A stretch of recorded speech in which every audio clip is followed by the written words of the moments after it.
পশ্চিমবঙ্গে প্রথমবার বিরিয়ানি তৈরি হচ্ছে বাঘের দুধ দিয়ে।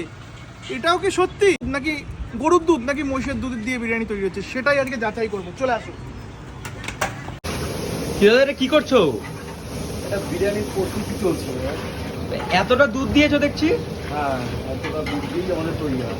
এতটা দুধ দিয়ে বিরিয়ানি তৈরি করে? হ্যাঁ। কিসের দুধ ইউজ করছো? বাঘের? বাঘের না, বাঘের বলতে পারবো না, এটা তোমার গরুর দুধ। কিসের? লায়ন। অনেক ভিডিও দেখছিলাম নাকি এটা বাঘের দুধ বলছে। এটা অনেকে অনেক রকম বলে, এটা বলতে পারে না। মানে তোমরা গরুর দুধ ইউজ করছো? হ্যাঁ, এটা কি চিনি চলে যাচ্ছে? আবার এটা রিফাইন তেল। রিফাইন তেল চলে যাচ্ছে। আমাদের মেন বিরিয়ানির কালার বলতে আমরা কোনো সেরকম কোনো কালার ইউজ করি না, আমাদের জাফরানি চলে আসে। তা তোমরা কালার দাও না তাহলে বলছো? না। কালার ছাড়া কি বিরিয়ানি হয়? কেন হবে না?